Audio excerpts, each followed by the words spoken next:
Hi everyone, Dexter here. The objective of this YouTube channel is to help the Judiciary Courts to provide a uniform system in the assessment and collection of legal fees. The tutorial videos are intended to aid the clerks of court, branch clerks of courts, and judges of the judiciary in the assessment and collection of legal fees, to provide the law practitioners in billing their clients, to help people decide intelligently whether it is practical to bring the legal matters in court, and to provide information for academics and law students. The discussion on this channel will cover the assessment and collection of legal fees for all courts, including appellate courts, though most of the topics will focus on the lower courts. So here are some of the lower courts. So some of my office mates been here and conducted the audit. So inconsistency in the assessment and collection of legal fees among the lower courts is one of the major issues that the Office of the Court Administrator is concerned about. You would be surprised to know that some clerks of court in the lower courts vary in the assessment and collection of legal fees on cases with identical facts, like, for instance, a query which our office received from a certain petitioner requesting for the correct assessment of fees on a petition for issuance of writ of possession consequent to extrajudicial foreclosure of real estate mortgage, so which was filed to one of the second level courts. I was assigned to draft an answer on this query. The petitioner alleged an excessive assessment and collection of filing fees because he was charged with fees based on the fair market value of the mortgage property. The petitioner claimed that when he filed the same type of petition with another second level court, the fees that were assessed was equivalent to a case like an incapable pecuniary estimation, which is 2,000 pesos filing fee, which is far lesser than the fees if you base the fee on the fair market value of the mortgage property. So the lots of queries concerning this writ of possession was submitted to our office. So another incident on forcible entry case filed in the first level courts. The party was shocked to know that the clerk of court assessed the fee based on the fair market value of the property. Before he filed the case, he already referred it with another first level court and got the idea of how much fees he needed to pay. That is not based on the fair market value of the real property. So foreclosure or forcible entry case is not a real action. So the clerk of court should not base the legal fees on its fair market value, only on real actions. Okay? Clerks of court plays an important role in the assessment and collection of legal fees in the judiciary. So all computations and illustrations on this YouTube channel shall be in consonance with Rule 141 of the Rules of Court at the Amended Administrative Circular Number 35/2004, which is the implementing guidelines, and the related court circulars and other issuances. So before I show you the computations of all cases being filed in court, I am going to discuss first the concept of legal fees in relation to Rule 141 of the Rules of Court. Okay.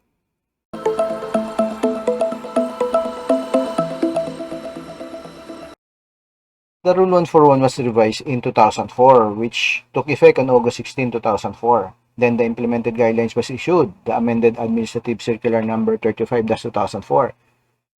It was implemented on August 20, 2004. The difference between these two are, first, this one on the left, this is the Codal Rule 141, and it has no allocation of legal fees between the Judiciary Development Fund and the Special Allowance for the Judiciary Fund, while the Amended Administrative Circular 35/2004 provides for the allocation of legal fees between JDF and SAJ. So this manual is the one being used by the clerks of court in the assessment and collection of legal fees. The second difference that you can see sections 1 to 3 here in the Codal Rule 141. while those sections are not provided in the amended administrative circular. The third difference that the systems and procedures in handling judiciary funds like JDF and such are provided also here in the amended administrative circular number 35 2004, and you can find those systems and procedures at the last section of Rule 141 here. The Rule 141 applies to all judiciary courts, and they are grouped into three: the appellate courts, the second level courts, and the first level courts. First level courts comprise of First Metropolitan Trial Court or MTC. This is the first level court in the NCR. The Municipal Trial Court in Cities or the MTCC, Municipal Trial Court or the MTC. Then the Municipal Circuit Trial Court or MCTC. This court comprise of two or more municipalities. So they are grouped into one court and one presiding judge. Sharia Circuit Court, the SEC, this is a Muslim court. So it is governed by Presidential Decree number 1083, a decree to ordain and promulgate a code recognizing the system of Filipino Muslim laws, codifying Muslim personal laws, and providing for its administration and for other purposes, or the Filipino Muslim law. So all cases being filed here are only civil cases. So if a Filipino Muslim committed a crime, the case shall not be filed there. It shall be filed in the regular court, either in first level or second level, depending on the gravity of the offense. Okay. Under second level courts, the Sharia District Court, another Muslim court, this is the second level court for Muslim law, where cases in SEC can be appealed here. It is also governed by Presidential Decree 1083. The second level, the RTC, the Regional Trial Court, so where cases from first level, regular courts, can be appealed here. Appellate courts, one of the appellate courts is the Court of Tax Appeals. The Court of Tax Appeals, in Tagalog, hukuman ng apelasyon sa buwis, is the special court of limited jurisdiction, and it has the same level with the Court of Appeals. The court consists of 8 associate justices and 1 presiding justice. It has the expanded jurisdiction over matters involving criminal violation and collection of revenues under the National Internal Revenue Code and Tariff and Customs Code. It also acquired jurisdiction over cases involving local and real property taxes, which used to be with the Regional Trial Court and the Court of Appeals. So, under Republic Act number 9282, which elevated the Court of Tax Appeals to the same level of the Court of Appeals, en banc decisions of the Court of Tax Appeals are subject to review by the Supreme Court instead of the Court of Appeals. This is as opposed to what is currently provided in Section 1, Rule 43 of the Rules of Court. Okay. The next appellate court, the Sandigan Bayan, the support of the nation, is a special appellate collegial court in the Philippines that has jurisdiction over criminal and civil cases involving graft and corrupt practices and other offenses committed by public officers and employees, including those in government-owned or controlled corporations. So recently, the officers of the PhilHealth, they were indicted there in Sandigan Bayan. The special court was established by Presidential Decree number 1486 of the 1973 Constitution. It was subsequently modified by Presidential Decree number 1606 and by Republic Acts numbered 7975 and the 8249, the 1987 Constitution. It is equal in rank to the Court of Appeals and consists of 14 associate justices and 1 presiding justice. The Office of the Ombudsman owns exclusive authority to bring cases to the Sandigan Bayan. So, the next appellate courts, the Court of Appeals or CA. So, in Tagalog, hukuman ng apelasyon. Is an appellate collegiate court in the Philippines. The Court of Appeals consists of 1 presiding justice and 68 associate justices. Pursuant to the Constitution, the Court of Appeals reviews not only the decisions and orders of the regional trial courts nationwide, but also those yung before the CTA was elevated to the position of CA. It has jurisdiction first on the cases in CTA. So now it's the cases decided by CTA is reviewable by Supreme Court na.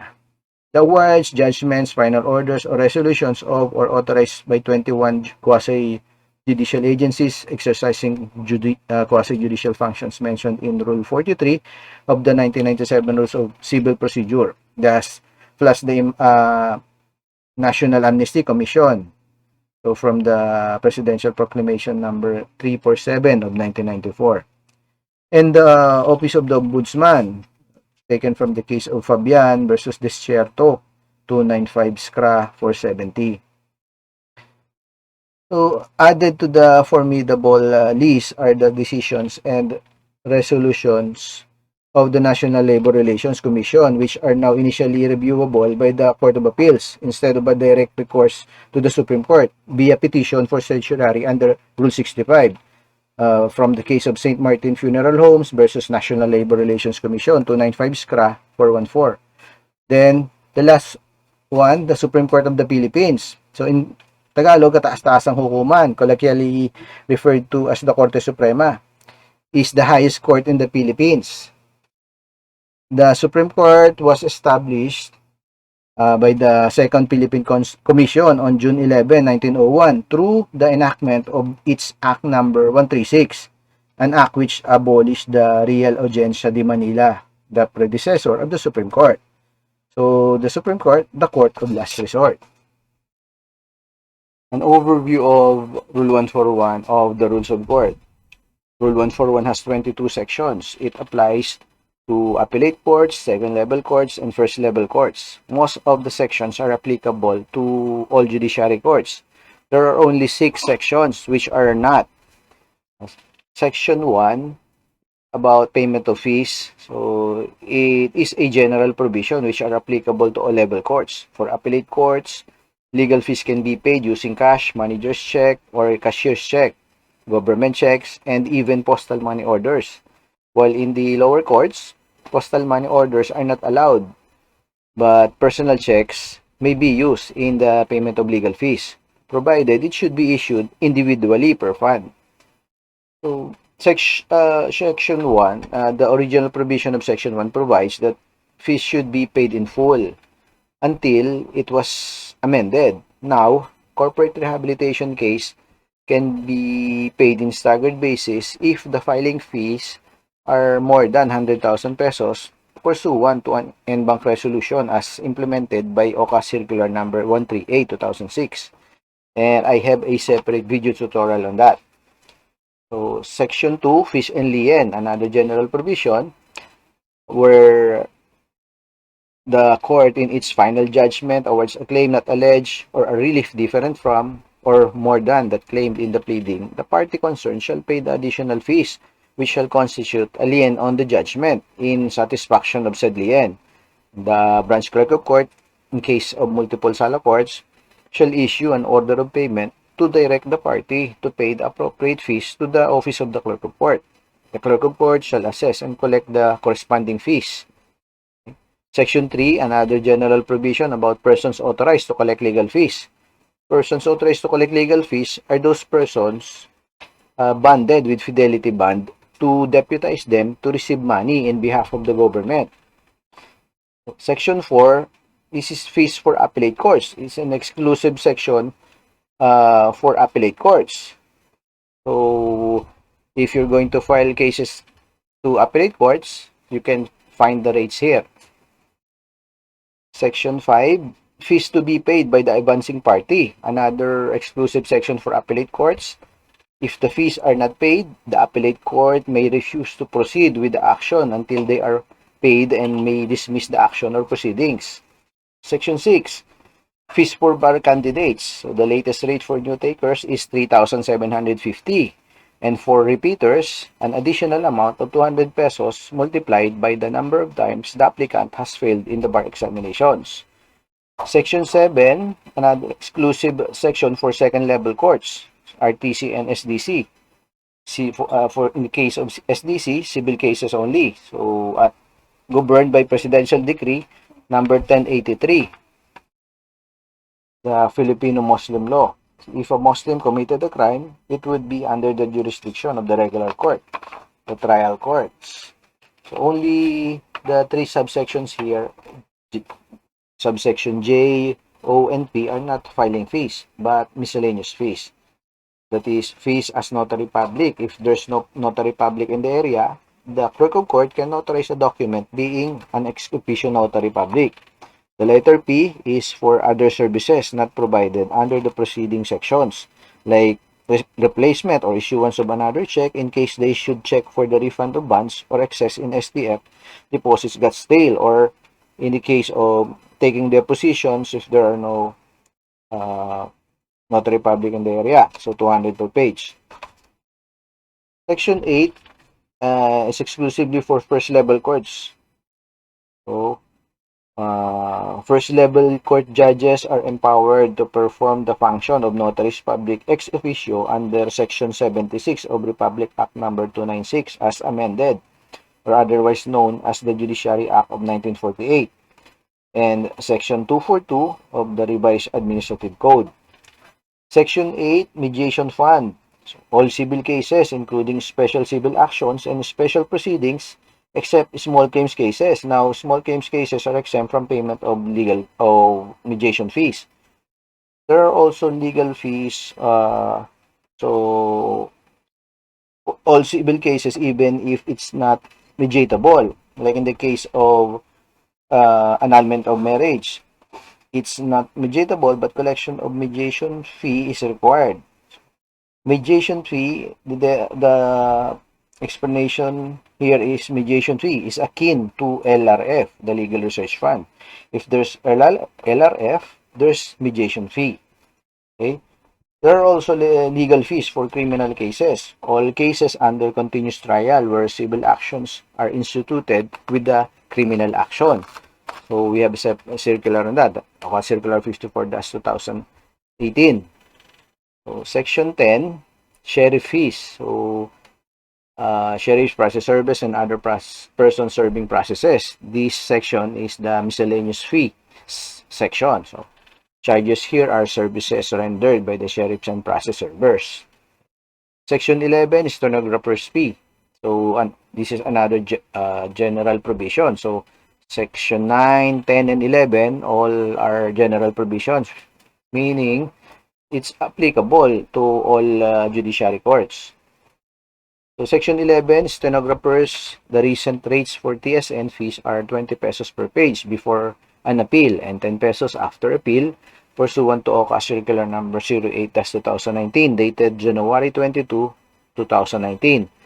In Administrative Matter Number 18-10-03-SC, dated October 2, 2018. Section 12 about notaries, so 100 pesos per document. So also a general provision can be applied to all judiciary courts. These are not different from the notary fees you're familiar with. The Supreme Court is regulating the fees for this kind of documents, like protest of drafts, bills of exchange, or promissory notes for non-acceptance or non-payment, and for notice thereof, for the registration of such protest, and filing or safekeeping of the same, for authenticating powers of attorney, for issuing a certified copy of all or part of his notarial register or notarial record. So only 100 pesos for this document. The fees for deed of sale, memorandum agreements, etc. are not provided here. The IBP is the one regulating the rates on those documents. Okay. Section 13, other officers taking the positions. And if the notary public is not available, officers of the court can do the notarial acts. Okay, 100 pesos per page. Section 14, so witness fees. So yes, the witness are entitled to a fee. So if a party calls or requested a witness, he or she is required to pay her appearance. So the party who requested the appearance of the witness shall be the one to pay the 200 pesos fee per day. So this fee is inclusive of all expenses, the transportation expense of the witness. So only 200 pesos. So 15, fees of appraisers. Appraisers appointed to appraise the estate of a ward of deceased person for 300 pesos per day. Section 16, fees of commissioners in eminent domain proceedings. The commissioners appointed to appraise land sought to be condemned for public use for 300 pesos per day. Is Section 17, fees of commissioners in the proceedings for partition of real estate. So the commissioners appointed to make a partition of real estate for 300 pesos per day. Section 18, fees and account thereof. So this section provides for the procedures on how should the clerk of court collects, reports, and issues official receipts for the appropriate funds. Section 19, the indigent litigants exempt from payment of legal fees.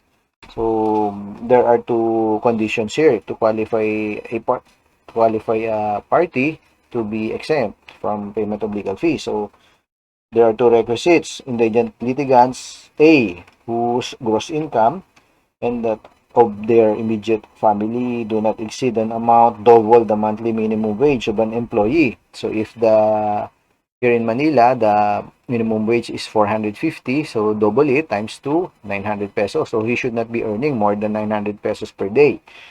If he qualifies for the first condition. The next condition is he should not own real property with the fair market value as stated in the current tax declaration of more than 300,000 pesos. So then he may be exempt from payment of legal fees. In addition to the two requisites, the party must file a affidavits from two disinterested persons to attest to the truth of his statement. Section 20 about victims compensation fee. So victims compensation fee, though it's not a general provision, it only applies to CTA for appellate courts. So it's applicable for the lower courts and only to the Court of Tax Appeals. So Section 20, in addition to the fees imposed in the preceding sections, a victim compensation fee of 5 pesos pursuant to Republic Act number 7309 shall be assessed and collected for the filing of every complaint or petition initiating an ordinary civil action, special civil action, or special proceeding in the trial courts, including civil actions impliedly instituted with criminal actions under Rule 111 of the Revised Rule of Criminal Procedure, where a filing fee is likewise collected. So all sums collected shall be remitted to the Department of Justice every quarter by the clerk of court concerned. This is our victim compensation program to provide financial compensation for victims of violence or personal crime and unjust imprisonment or detention. So if an accused is acquitted, so he is entitled to compensation. So the funds will be coming from the VCF, the Victims Compensation Fund. Okay. Section 21 about other fees. So this applies only to lower courts. The following fees shall also be collected by the clerks of court of the RTC and the first level courts, as the case may be. So you would find the fees here for BP22, estafa cases, motion fees, bond fees, reception of evidence fee, accreditation of newspapers, appeals from decisions of executive judge, those commission application for commission as notary public, which was dismissed by the executive judge. So you can file an appeal. So the rates are provided here. Corporate rehabilitation cases, fees, insolvency cases, etc. So there are plenty of provisions under Section 21. Section 22 about government exempt. So government exempt, the Republic of the Philippines, its agencies and instrumentalities are exempt from paying the legal fees provided in the rule. So local governments and government-owned or controlled corporations with or without independent charters are not exempt from paying such fees. However, all court actions, criminal or civil, instituted at the instance of the provincial, city, or municipal treasurer or assessor under Section 280 of the Local Government Code of 1991 shall be exempt from the payment of court and sheriff's fees. So those cases are real property taxes. So those cases only, if filed by the LGUs, local government units, the case is exempt from payment of legal fees. There are more exempt individual or juridical persons from payment of legal fees. So there are 12. I have a separate video tutorial discussion on that also. Okay. When Rule 141 was revised in 2004, all rates were increased more than 200% to 300%. Like the fee for solemnization of marriages from 300 pesos to 2,000 pesos for city courts and 1,000 pesos for provincial courts. Some pleadings which are free of charge before, now subject to collection of legal fees. The reason why the public clamored for the deferment of the Rule 141 that time. That's why the Supreme Court en banc resolved the matter. They issued an en banc resolution dated September 21, 2004. They suspended the new rates of the legal fees under Rule 141 effective immediately. So the first one is the solemnization of marriage, provision for the solemnization of marriage, the new rates. So under Section 7H and Section 8G, the 2,000 pesos for city courts and 1,000 pesos for provincial courts. That is under the Administrative Circular number 13.5-2004. So hence provisions of Section 7H and Section 8E of the Administrative Circular number 3-2000 is still in effect. However, the 300 pesos fee shall be remitted to JDF only pursuant to Administrative Order number 125/2007 dated August 9, 2007, because on the case of first level courts, the 300 pesos is allocated between JDF and General Fund. Since General Fund was replaced by, and the SAJ was created, so no more allocation of solemnization of marriage for General Fund. So it's all being remitted to JDF. Another suspended new rates under the revised Rule 141, motions. So Section 21, B1 and B2. The new rates for B1 is the rate for postponement and resetting. The B2 is the new rates for other motions. So the en banc resolution suspended the new rates, the 200 pesos.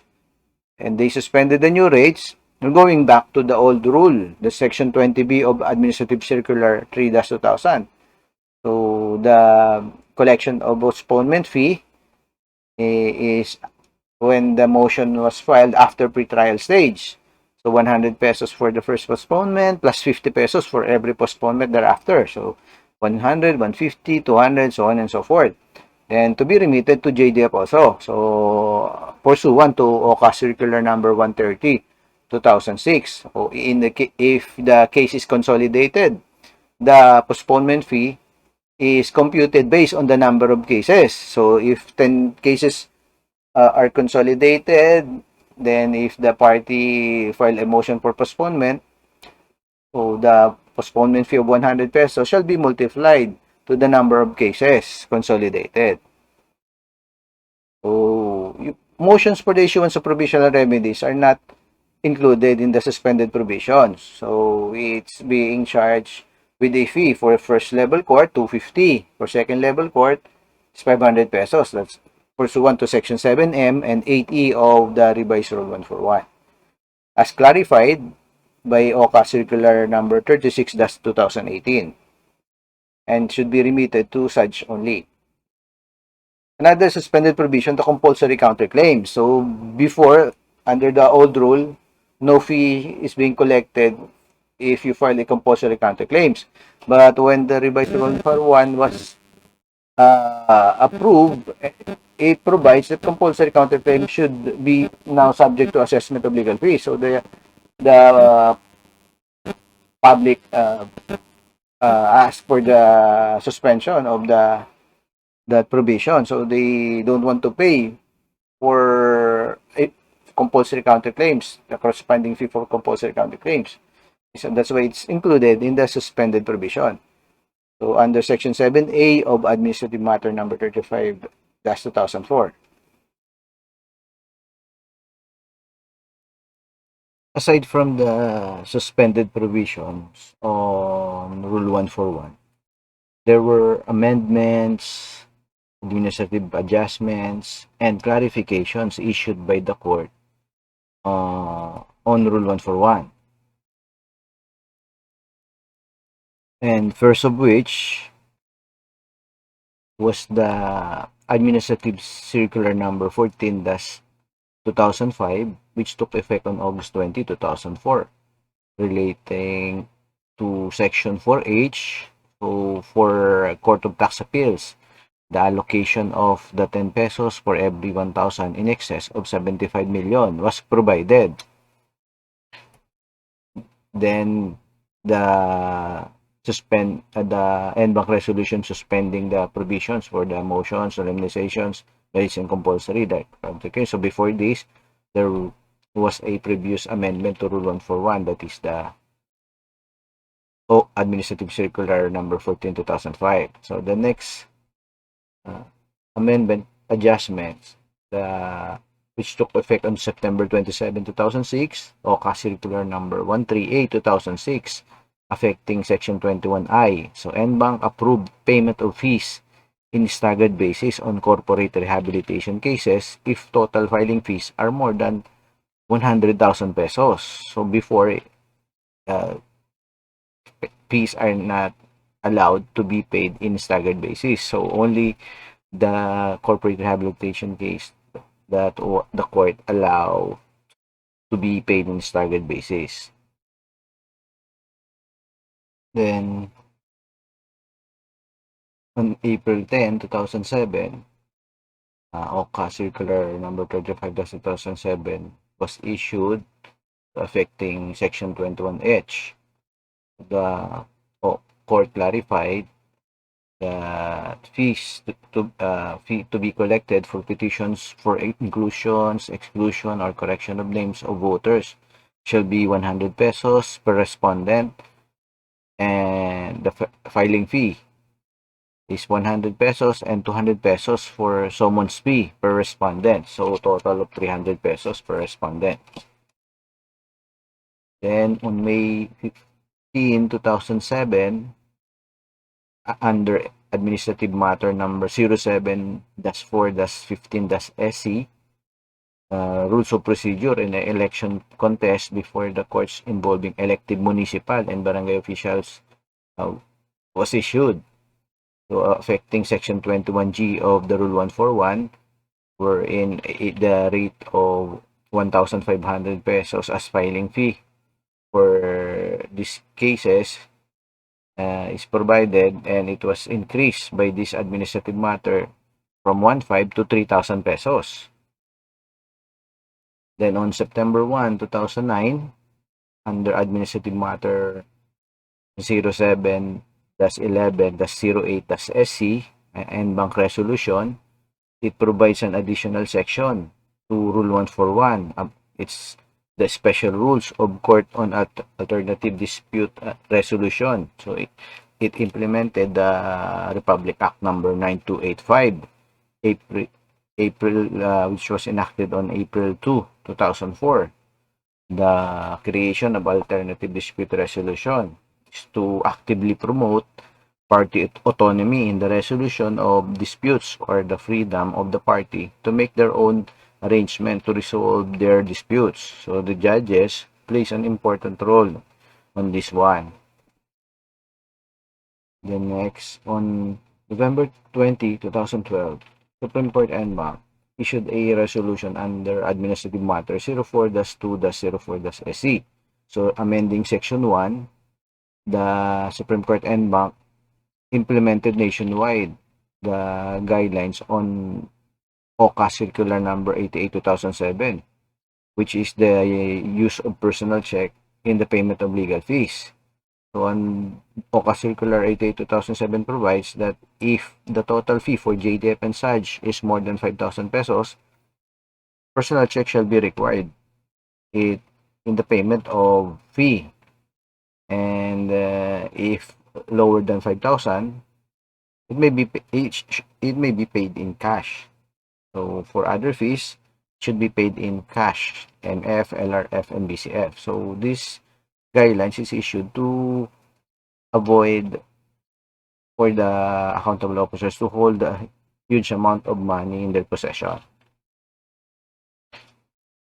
On February 1, 2016, the 2016 rules on small claims was issued. So they amended the previous rule, so from 100,000 pesos to 200,000 pesos, and now it was increased to 300 for the province and 400,000 for the city courts. Okay, affecting Section 8A and Section 8D. The objectives of the rules on small claims are to protect and advance the constitutional right of persons to a speedy disposition of their cases, to provide a simplified and inexpensive procedure for the disposition of small claims cases, and to introduce innovations and best practices for the benefit of the underprivileged. On March 20, 2017, OCA Circular Number 64-2017 in Administrative Matter Number 04-02-04-SC dated October 2016, it amended Section 21K of Rule 141 about insolvency cases. The administrative matter is about the legal fees to be collected in cases of liquidation of solvent juridical debtors, liquidation of insolvent juridical and individual debtors, and petitions in and out of court restructuring agreement provided under Administrative Matter Numbers 12-12-11-SC and 15-04-06-SC. So the rates here, it's only one half of the fees provided in corporate rehabilitation, and it is allocated between JDEP and SADG in 50-50 ratio.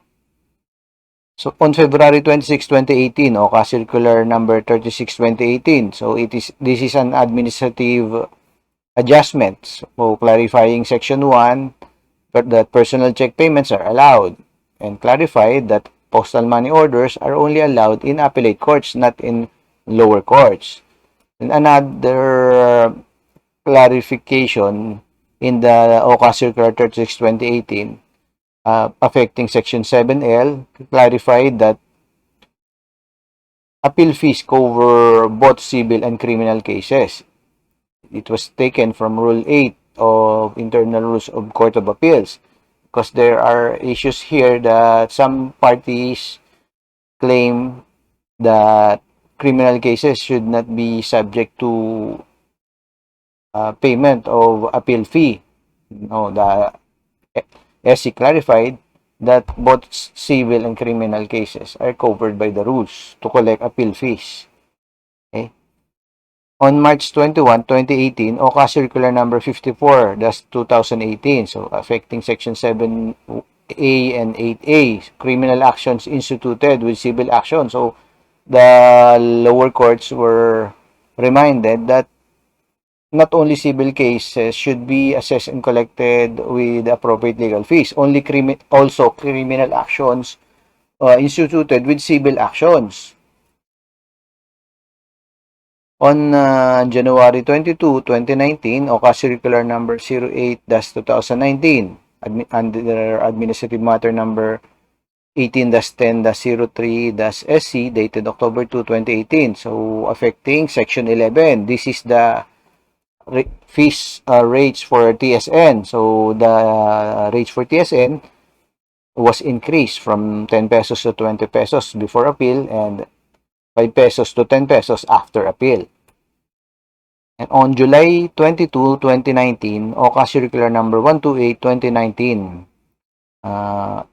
pursuant to Court en banc resolution dated June 25, 2019, under Administrative Matter Number 19-03-24-SC, so the another section in the Rule 141 was provided. So it's about amendment of Rule 141, Section 21 of the Rules of Court in the relation to the revision of Rule 138A of the Rules of Court.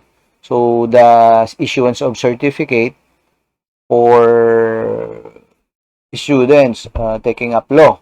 So the fee here is 200 pesos for JDF.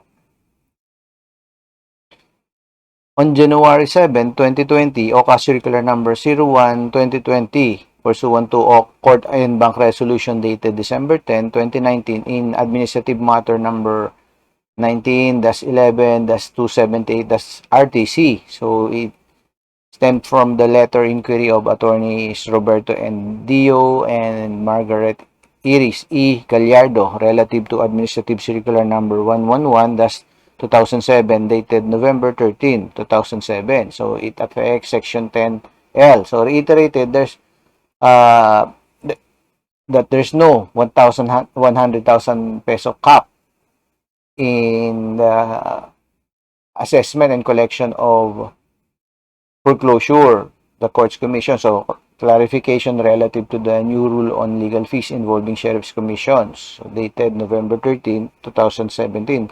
This 100,000 pesos cap was only provided in the previous Rule 141, before the revision of in 2004.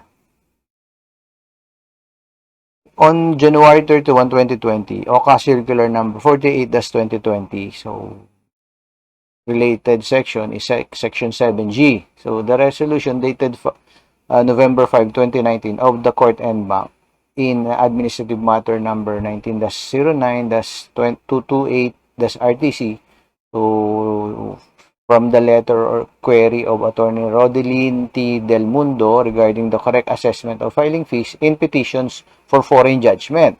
So the court resolved to declare, for uniformity of assessment and collection of docket and other legal fees, that petitions for recognition and foreign judgment shall be considered as special proceeding. So it will fall under other special proceedings not involving property. Okay?